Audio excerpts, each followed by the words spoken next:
Welcome to Just Know and Learn General Knowledge. Highlights. Jawaharlal Nehru स्वतंत्र भारत के पहले प्रधानमंत्री थे। वे महात्मा गांधी के सहायक के तौर पर भारतीय स्वतंत्रता अभियान के मुख्य नेता थे। वे अंत तक भारत को स्वतंत्र बनाने के लिए लड़ते रहे और अंत में उन्होंने स्वतंत्रता दिलाई। उसके बाद वे 1964 में उनकी मृत्यु हो गई। उन्हें आधुनिक भारत का रचयिता माना जाता था। पंडित संप्रदाय के होने के कारण उन्हें पंडित जवाहरलाल नेहरू भी कहा जाता था, जबकि बच्चों से उनके लगाव के कारण उन्हें बच्चे चाचा नेहरू के नाम से जानते थे। Biography of Jawaharlal Nehru. जवाहरलाल नेहरू का जीवन चरित्र।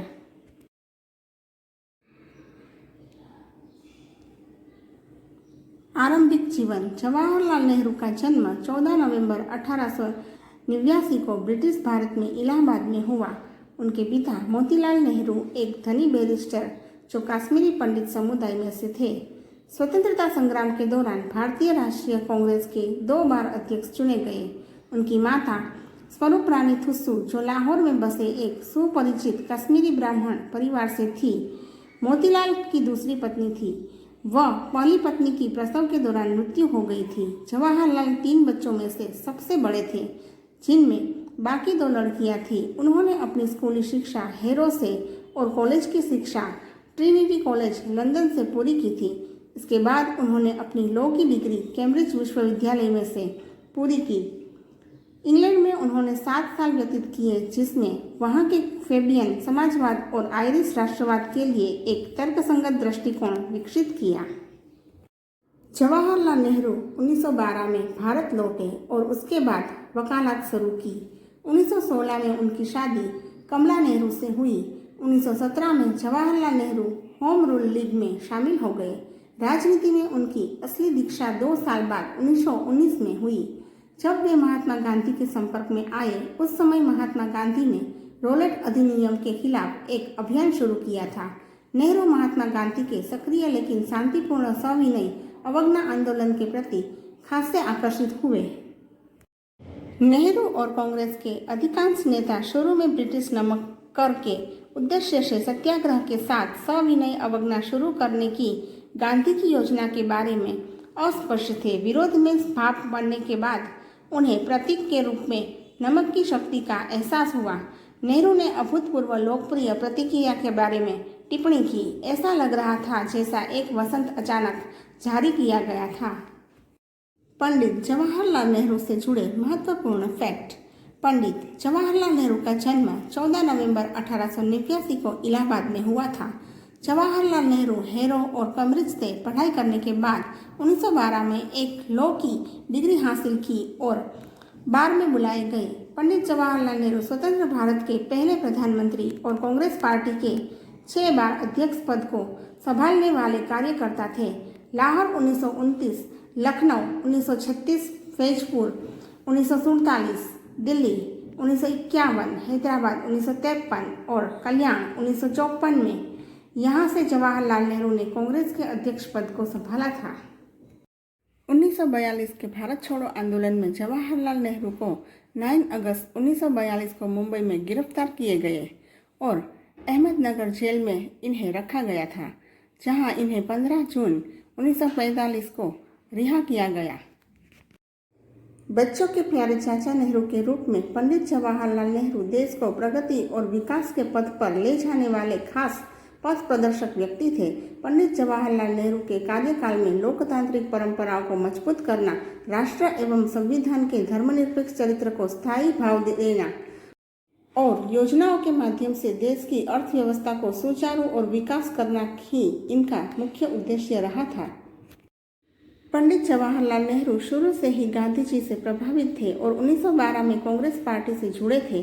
1920 के प्रतापगढ़ के पहले किसान मोर्चा को संगठित करने का श्रेय पंडित जवाहरलाल नेहरू को जाता है।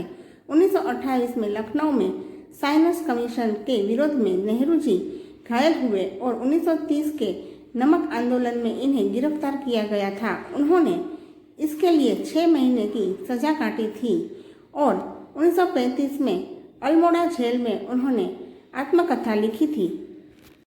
उन्होंने कुल 9 बार जेल की यात्रा की जवाहरलाल नेहरू ने विश्व भ्रमण किया और अंतर्राष्ट्रीय नायक के रूप में जाने गए। नेहरू जी ने पंचशील का सिद्धांत प्रतिपादित किया और 1954 में भारत रत्न से सम्मानित किए गए। नेहरू जी ने तटस्थ राष्ट्रों को संगठित किया और इनका नेतृत्व भी किया। स्वाधीनता की लड़ाई को चलाने के लिए की जाने वाली कार्यवाही का खास प्रस्ताव तो एक मत से प्राप्त हो गया था। खास प्रस्ताव इत्तेफाक से 31 दिसंबर की आधी रात के घंटे की चोट के साथ, जबकि पिछले साल की जगह नया साल आने वाला था, तब मंजूर हुआ। पंडित जवाहरलाल नेहरू के निधन के बाद सर्वपल्ली राधाकृष्णन ने कहा था, जवाहरलाल नेहरू हमारी पीढ़ी के एक महान व्यक्ति थे। वे एक ऐसे अद्वितीय राजनीतिज्ञ थे जिनकी मानव मुक्ति की प्रति सेवाएं किरण स्मरणीय रहेगी। स्वाधीनता संग्राम के योद्धा के रूप में यशस्वी और आधुनिक भारत के निर्माता थे। मैथिली शरण गुप्त की कविताएं में नेहरू जी के संबंध में यह खास पंक्तियां लिखी गई थी। हम कोटि कोटि कुटुंबियों की और विश्व विशाल की सुख शांति चिंता थी तुम्हारी सहचारी चिरकाल की। तुम जागते थे रात में भी जबकि सोते थे सभी। जनमात्र की सच्ची विजय है यह जवाहरलाल की। आज़ादी के पहले गठित अंतरिम सरकार और आज़ादी के बाद 1947 में प्रधान भारत के पहले प्रधानमंत्री जवाहरलाल नेहरू को बनाया गया और 27 मई 1964 को उनके निधन तक यह इस पद पर बने रहे। जवाहरलाल नेहरू की मृत्यु 1962 के बाद नेहरू के स्वास्थ्य में लगातार गिरावट आने लगी और उन्होंने 1963 तक कश्मीर में स्वस्थ होने में महीनों बिताए। कुछ इतिहासकार इस नाटकीय गिरावट का श्रेय भारत चीन युद्ध पर उनके आश्चर्य और चिंता को देते हैं, जिसे उन्होंने विश्वासघात के रूप में माना। 26 मई 1964 को देहरादून से लौटने पर वे काफी सहज महसूस कर रहे थे और हमेशा की तरह लगभग 10 बजे बिस्तर पर सोने चले गए। करीब 6:30 बजे तक उन्होंने आराम से रात गुजारी। बाथरूम से लौटने के तुरंत बाद नेहरू ने पीठ में दर्द की शिकायत की। उन्होंने उन डॉक्टरों से बात की जिन्होंने कुछ समय के लिए उनका इलाज किया और लगभग तुरंत ही वह गिर गए। दोपहर बाद उनकी मौत होने तक वह बेहोश रहे। 27 मई 1964 को स्थानीय समय अनुसार 2 बजे लोकसभा में उनकी मृत्यु की घोषणा की गई। मौत का कारण दिल का दौरा बताया गया। तो दर्शक मित्रों, ये थी जवाहरलाल नेहरू की बायोग्राफी यानी कि जीवन चरित्र। आगे भी हम जनरल नॉलेज से रिलेटेड वीडियोस लेकर ज़रूर आएंगे। तब तक के लिए जय हिंद, जय भारत।